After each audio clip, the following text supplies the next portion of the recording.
joining my little channel. It's been almost a year since my first YouTube video, which I think was like December 29th or something like that. So it's just pretty cool for me to be almost a year in. And yeah, it's just fun, and I wanted to say thank you if you're a new subscriber. Thank you for subscribing, and thank you to all of you guys that are like active, long time subscribers, I guess. If you've been here for a while, I don't know. But I wanted to do every book that I read through 2025 or in 2025. I think that was like one of my first or second videos of this year, so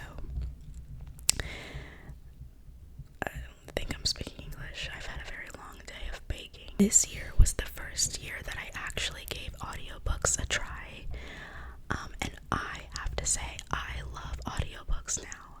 I'm kind of scared that I won't get back into reading physical books, but I do love physical books, and I want to make sure that I try to keep that like part of me alive. I don't know. I started reading audiobooks like last month, I think, or in November, because I was getting worried that I wasn't going to reach my goal for the year.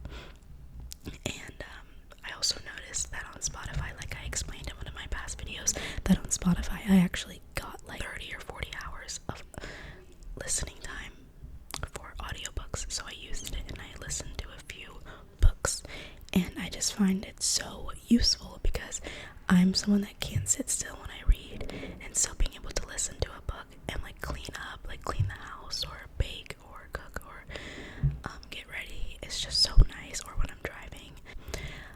4 or 5 of the books out of the 14 books that I read, or almost 14 books that I will have read, are audiobooks, and I don't actually have physical versions with me. But alas, I will still be talking about them, so whatever, let's just get into it. The very first book that I read this year was The Four Winds by Kristen Hanna. I really enjoyed this book. I read it in January, so it's been quite a while, but I would give this, I think I gave this on my Goodreads. I have to check, but I'm pretty sure I gave it 5 stars. Long book, but it captivated me right away, and I was just intrigued, and that's how I feel about a lot of Kristen Hanna books, although I have one book on my list. Well, it's actually not on my list, but it's right there. That's a Kristen Hanna book. The Nightingale, that I've been reading since October of last year.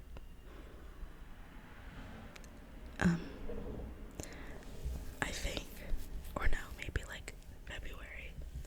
And I just haven't been able to get through it. But whatever, we're talking about The Four Winds.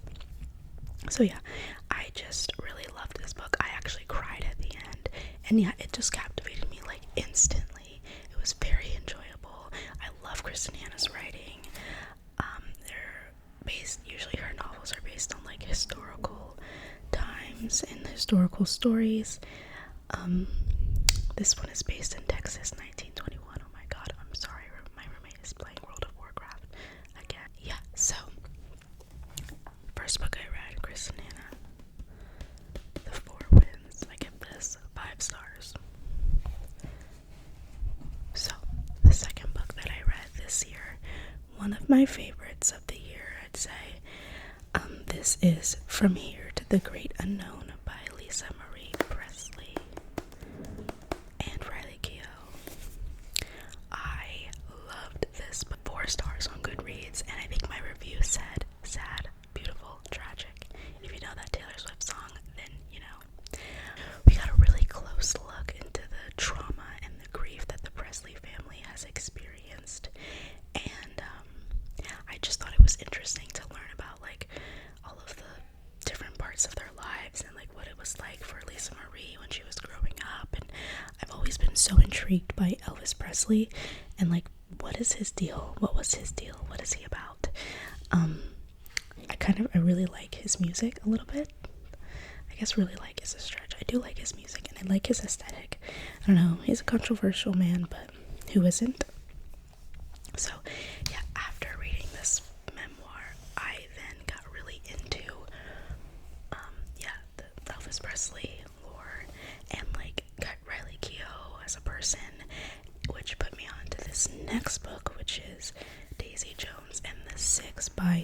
Jenkins Reid.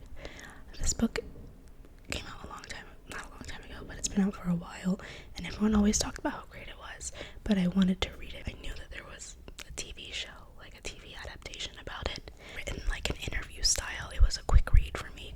It captivated me right away, and that's very important when I'm reading a book. I need to be captivated, like, right away. I gave it 3 stars on Goodreads, but yeah, it says now streaming as a series, but the reason I wanted to read it was because I just wanted like more of that like rock and roll universe, I guess, I don't know, and I wanted to be able to watch the show with Riley Keough and see what she's like as an actress, because there's a few things I've seen her in.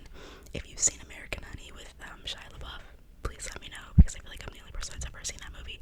She's also in that. She's in a few other things, obviously, but I just wanted to like see her in action. So I watched the series after I read this book.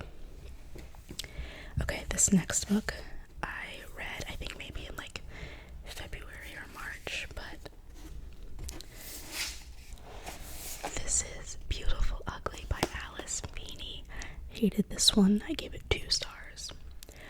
I wrote upon further review, this was my Goodreads review, upon further review, the twist was strange and poorly constructed.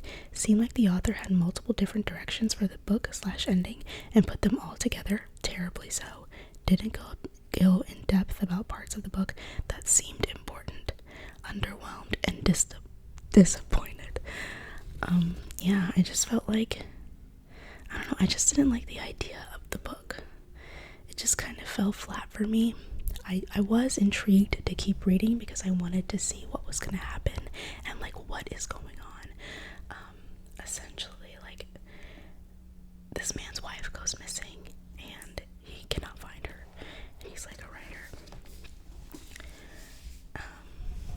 It does have an interesting like plot twist, I think, kind of, but again, it just kind of was like a little bit all over the place. I didn't really see how many of the things connected. It was like there was lots of ideas, but I wasn't really like committed or tied or like emotionally captivated by any of the things. Like, nothing felt like grounded. I don't know if that makes sense, but I gave it 2 stars.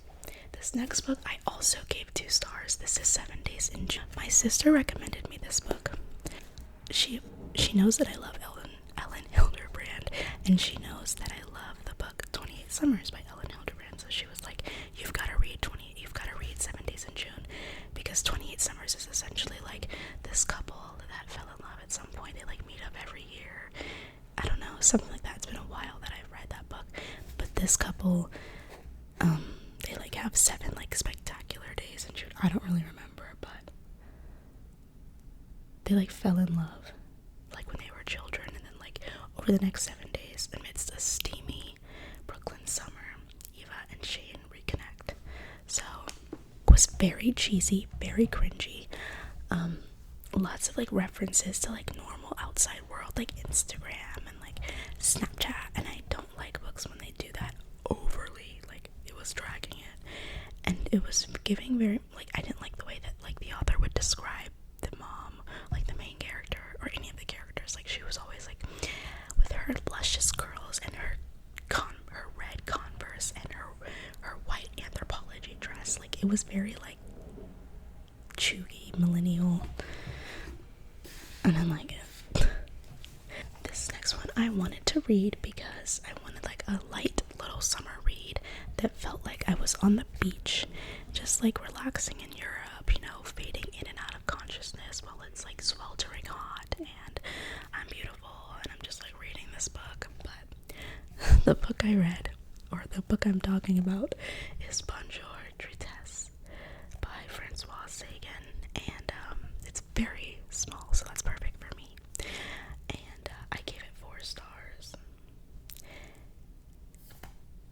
Yeah, it was a cute little like book about a 17-year-old girl who lives with her dad, and they like kind of they live in Europe and they like summer in France or something, and then there is a little bit of a sad ending, but it's still an interesting book about like growing up in life, and I enjoyed it.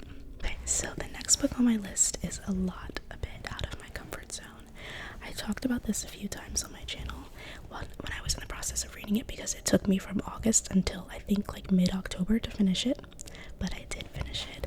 That this fourth wing. As you can see, I took it with me everywhere because I was committed to the bit. But I don't know, one day I just woke up and I was like, I want to read something that's like everyone's been talking about, that's like in a like, is this like a fantasy sci-fi? I don't know.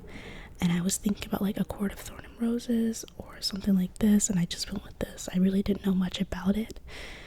I think I heard there was a lot of like smut, and there is a lot of smut in this. And that's when it really picked up for me, which tells you a lot, because if you've read this book, you know the smut doesn't happen till like almost past the middle. But I would say I gave this 4 stars because it was a good book, but I found myself confused a lot of the time with like the inner workings of the universe and like what's going on.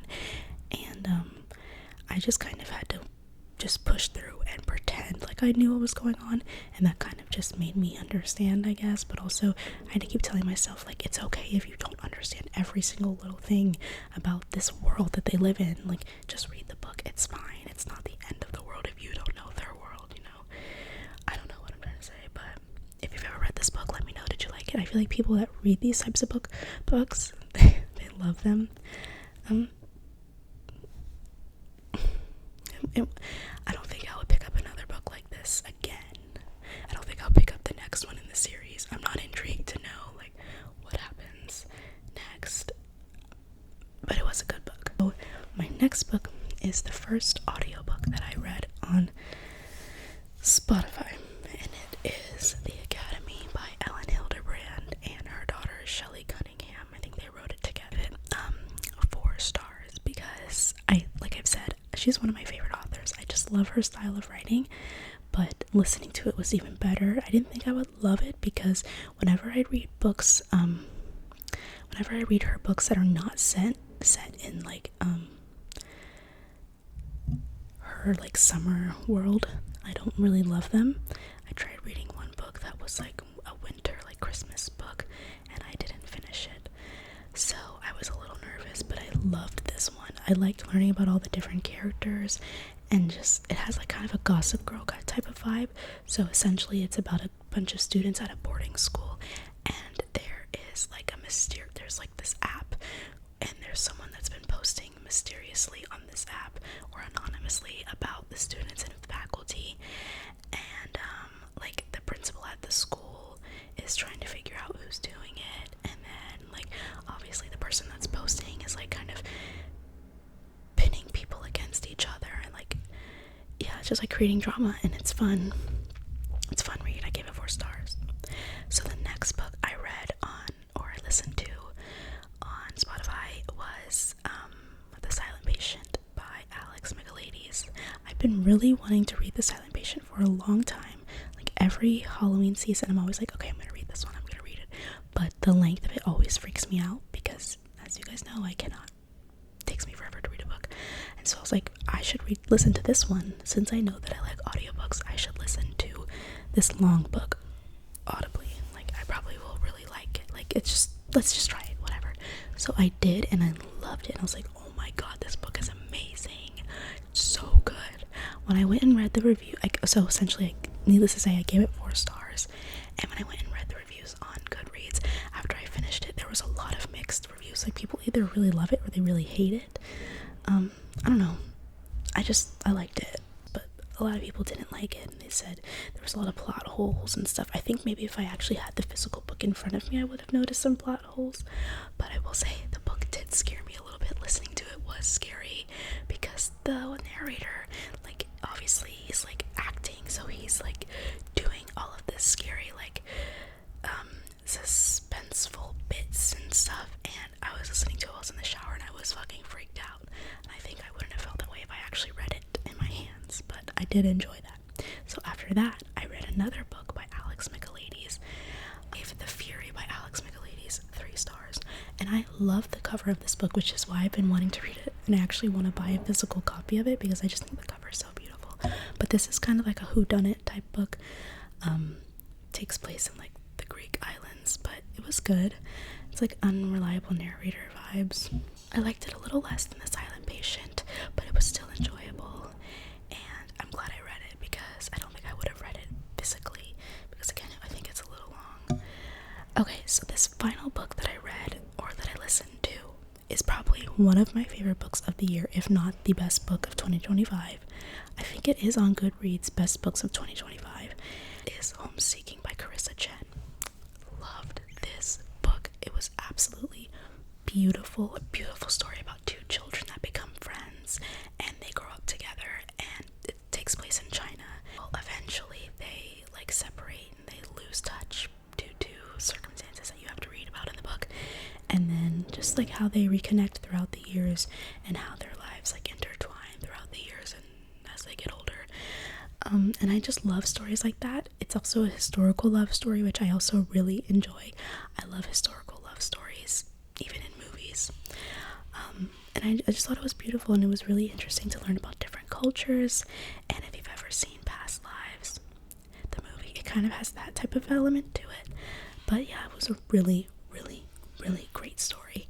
Because it's been a while since I've read Four Winds, it's probably easy for me to say that Homeseeking is the top book of 2025 for me. But I will have to say this is probably my favorite book of the year. I remember last year a Kristen Hanna book was my favorite book of the year, which was The Women. But this year, Carissa Chen, Homeseeking, go read it. It's so good. I think I should buy a physical copy of it.